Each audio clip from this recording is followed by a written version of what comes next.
Les gars, je vous avais dit de pas vous y faire. Le Barça est de retour, la règle du 1 pour 1. Olmo et Pau Victor seront enregistrés. Je vous avais tout dit, tonton Laporta allait gérer. Attendez, bougez pas, je vous explique. Le Barça pourra inscrire Dani Olmo et Pau Victor. Laporta a conclu un accord pour 100 millions qui permet l'inscription des deux et le Barça revient enfin à la règle du 1 pour 1. Laporta travaille sur la question depuis plusieurs jours avec ses collaborateurs au Moyen-Orient et a déjà trouvé un accord définitif. Il a réalisé la vente de l'exploitation des loges VIP au Camp Nou pour une valeur de 100 millions. Une fois le paiement effectué, la documentation finale sera envoyée à la Liga pour l'approbation, même si elle est déjà à jour depuis plusieurs jours puisque le club voulait le consulter si en plus avec ce parrainage cela pourrait atteindre la règle du 1 pour 1. Laporta est un menteur, c'est vrai, il nous vend du rêve parfois, c'est vrai, mais je vous ai dit qu'il fallait pas vous inquiéter sur le dossier Dani Olmo, je vous avais rassuré, je vous avais dit que Laporta allait trouver une solution, il est pas fou. Vous pouvez pas se permettre de louper ça. Si on laissait partir Dani Olmo libre, ça aurait pu être très compliqué pour la continuité de Laporta. Mais il a trouvé une solution et tant mieux. En plus, grâce à ça, on pourrait être de retour au 1 pour 1. Il y a le contrat Nike, il y a le contrat qu'il a avec le Moyen-Orient. Enfin, une bonne nouvelle, merci Laporta. Cet été, le mercato avec le 1 pour 1 va être très intéressant. Café, crêpes, déco, je pense qu'on ne dérange pas. Ça bosse, Laporta est en train de se tuer pour qu'on vienne au 1 pour 1. On a failli perdre Olmo, on a failli perdre Pau Victor. Mais déco, il n'y a aucune activité au Barça sur le marché des transferts à tel point que Deco s'est envolé pour le Brésil en vacances. Va falloir m'expliquer les gars. Deco sert à quoi? Deco sert à quoi? Je peux même jurer qu'on a, si c'est pour avoir Deco, on n'a pas besoin de directeur sportif. Lamine Yamal suffit. Je jure, Lamine Yamal suffit. Si Nico Williams vient cet été, ce sera pas grâce à Deco, ce sera grâce à Lamine Yamal, ce sera grâce à Baldé, ce sera grâce à Ansu Fati, Gavi, Fermin, les petits de la Masia quoi. Deco sert à rien du tout. On lui a donné une tâche pour cet été. Laporta a demandé 80 millions. Réussi à ne pas ramener les 80 millions. Réussi à ne pas ramener les 80 millions. Les gars, Deco, on lui donne des tâches, il arrive à rien. L'ancien directeur sportif du Barça, tu pouvais même lui donner un caillou, il te ramenait de l'or. Ok, c'est difficile de concurrencer avec les autres clubs parce que financièrement ils sont au top contrairement à nous. On reste le Barça, on a un nom. C'est à toi de mettre les choses en avant. Si on doit voir tous les dossiers que Deco a ratés, franchement les gars, ce serait un gag. Et pendant que ça bosse, lui il est au Brésil. En tout cas, t'as une tâche cet été. T'as intérêt de la réussir. Sinon vous les gars, vous en pensez quoi? Ramos, on a pensé, on s'ennuie. Il pensait qu'on allait faire la deuxième partie de saison sans Dani Olmo. C'est pas possible. Comme il faut dire aussi quand il fait les choses pour se rattraper ou il fait les choses bien. Évidemment, je le dis aussi. Laporta a trouvé un accord de 100 millions avec un truc au Qatar là-bas pour régler les règles, enfin la règle du 1 pour 1 pour sauver Olmo et Pau Victor. Qu'on n'oublie pas. Il a conclu une vente des places VIP pour le prochain, enfin le Camp Nou en gros. Je crois que c'est même l'SPI Barça, bref, vous avez capté le prochain stade en gros. Sur, je crois, une vingtaine d'années. Je crois que ça va être ça, en détail. Voilà où on en est, voilà ce que Laporta doit faire, hein. Parce qu'il s'était taillé en avion, je sais dans quel pays pour arranger ça. Alors que Deco est en vacances au Brésil. Au Brésil. Quand je vous dis que l'ancien vice-président économique qui avait présenté le plan, en fait, que Laporta nous avait dit, là, quand il s'est présenté, là, avait démissionné. Je vous avais dit, hein. Bizarre. Il avait quitté le club. Alemani aussi s'est taillé. Vous avez toujours pas voulu vous poser des questions. Même des gens que j'oublie qui sont dans la direction du Barça qui ont démissionné aussi. Mais bon, on en reparlera plus tard. Pour l'instant, Dani Olmo est sauvé. Et tant mieux. Maintenant, c'est à toi de remonter sur le terrain et d'aller mieux jouer, d'être beaucoup plus solide et de pouvoir faire en sorte qu'on puisse compter sur toi dans les grands moments, surtout pour enchaîner. Merci bien, parce que Laporta s'est déplacé, a fait les choses. Il a fait sa part, à toi de faire ta part, comme tu l'avais fait en début de saison. Dame time. Olmo time.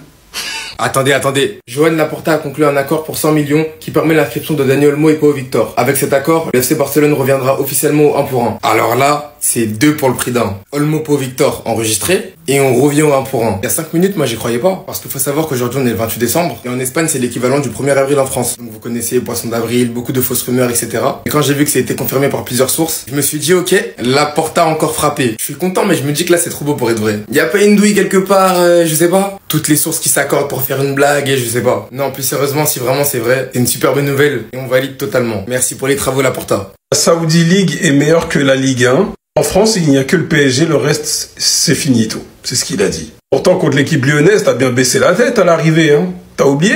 La Ligue 1 est meilleure que ça, alors que le Celta Vigo en face vous a mis 7-0. J'imagine pas ce que le PSG peut vous mettre, hein. Ou quand même le Benfica, d'ailleurs. En fait, la maladie de mythomanie de certains pro CR7, ça vient de CR7 lui-même, je comprends. En fait, quand lui-même ment, du coup, ça donne des pro CR7 qui viennent dire « Ah ouais, mais il était milieu de terrain, etc. » Ouais, bref. Pourtant, c'est cette même Ligue 1 qui a Brest et Lille dans le top 8. Pourtant, il y a même Monaco ici qui est 16e. Le Real Madrid, on ne le voit pas. Manchester United, on ne le voit pas. D'ailleurs, Lille qui a battu les 2 clubs de Madrid. Ton équipe du Real Madrid. Non, n'est-ce pas? Il est en Ligue des Champions pendant que Manchester, ils sont où là? Ils sont pas en Europa League. 7e d'Europa League. Derrière à Lyon. Encore. Waouh. Compétition d'ailleurs que tu as quitté parce que tu n'assumais pas la jouer. T'es sûr que c'était chiant d'aller jouer à Bakou. Tellement c'était la haine que personne ne le voulait. Ça parlait de Ronaldo OM en hashtag, en tendance sur Twitter. 14e. Parce que vous voulez nous faire croire que CR7 a porté Manchester. C'est faux parce qu'il s'est taillé quand il est allé en Ligue Europa avec. Il faut balayer devant sa porte. D'accord? Real Madrid est 20e. Girone est 30e. Barça est du coup le seul qui représente bien cette année, cette saison, dans ce classement-là. Il faut balayer déjà devant sa porte. Le Real Madrid, comme je l'ai dit, ils sont pas bien positionnés. Pour un club comme le Real, on parle de ceux qui ont 14 Ligue des Champions. Champion en titre. 20e, sérieusement. Et ton club qui s'est fait éliminer par Al-Hilal.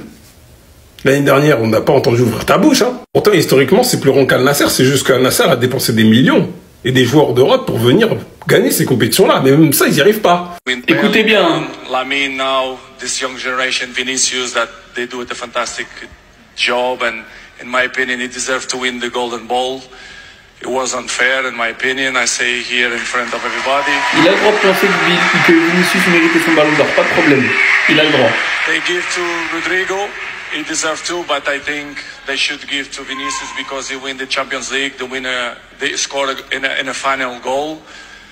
The other issues for me is not important. When you deserve, you should give who deserve. But you know, these guys, they always do the same thing.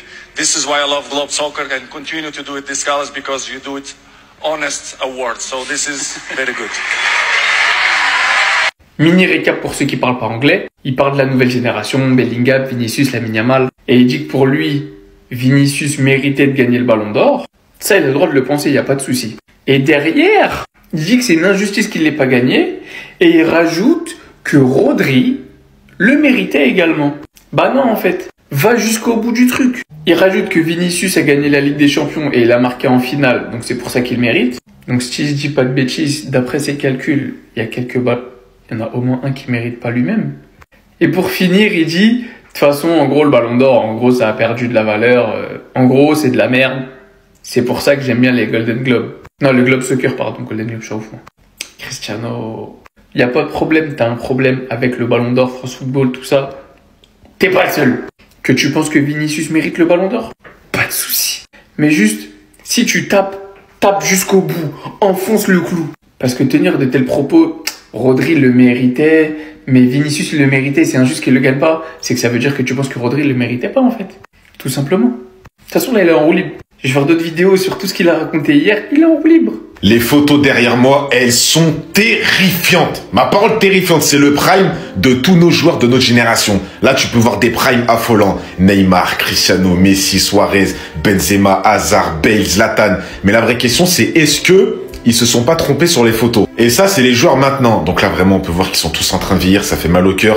Il y en a qui sont encore en activité. Il y en a qui sont partis. Comme Zlatan, Bale. Il y a Lewandowski qui joue encore. Ronaldo, Messi, Neymar. Bref. Donc là, comme je vous ai dit, c'est leur version de maintenant. Et là, il y a marqué Prime. Donc, on va juger photo par photo. Est-ce que je suis d'accord ou pas? Et dites-moi en commentaire. Neymar Prime au FC Barcelone 2015-2016. Je suis d'accord. Gareth Bale 2016-2017. Je suis d'accord. Zlatan Milan AC. Pour moi, c'était au PSG, mais on va dire que je suis d'accord. Cristiano Ronaldo 2008 à Manchester. Pour moi, c'est un de ses meilleurs niveaux, c'est une de ses meilleures versions, parce que les mecs comme Ronaldo, Messi, ils ont plusieurs versions. Mais pour moi, ça reste au Real Madrid, 2013-2014 pour moi. Mais allez, on la compte. Lewandowski au Bayern, je suis d'accord. Robben à cette époque-là, je suis d'accord. Messi 2012, complètement d'accord. Hazard Chelsea, peut-être pas, parce que là, la photo, elle me semble être en 2019. Pour moi, c'était plus en 2016-2017.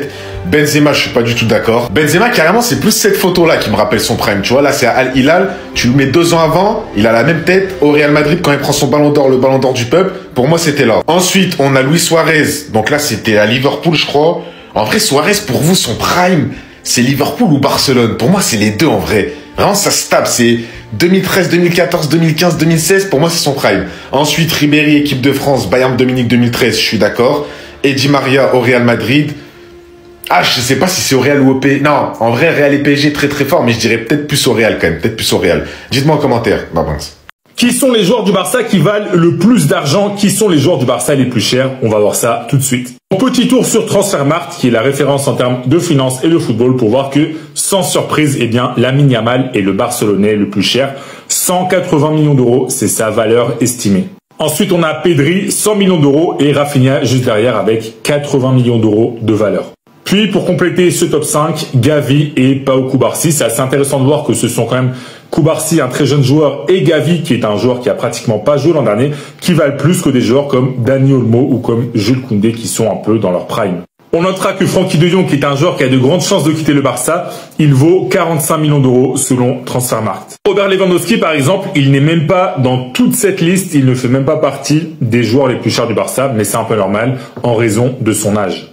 Parce qu'en fait, le calcul de la valeur des joueurs, il prend en compte plusieurs aspects, comme le niveau de performance, évidemment, si le joueur est bon ou non, mais aussi la durée du contrat ou l'âge, et donc forcément, un joueur de 36 ans, eh bien, il ne vaut pas énormément d'argent. Mais voilà, tu as le top 5 notamment qui est intéressant. Yamal, Pedri, Rafinha, Gavi, Cubarsí. Dis-moi dans les commentaires, est-ce que tu es plutôt d'accord avec ce classement ou est-ce que tu mettrais d'autres joueurs plus haut, tu mettrais d'autres joueurs plus bas? Dis-moi tout dans les commentaires et si tu veux être au courant de toute l'actu du Barça, eh bien je t'invite à t'abonner.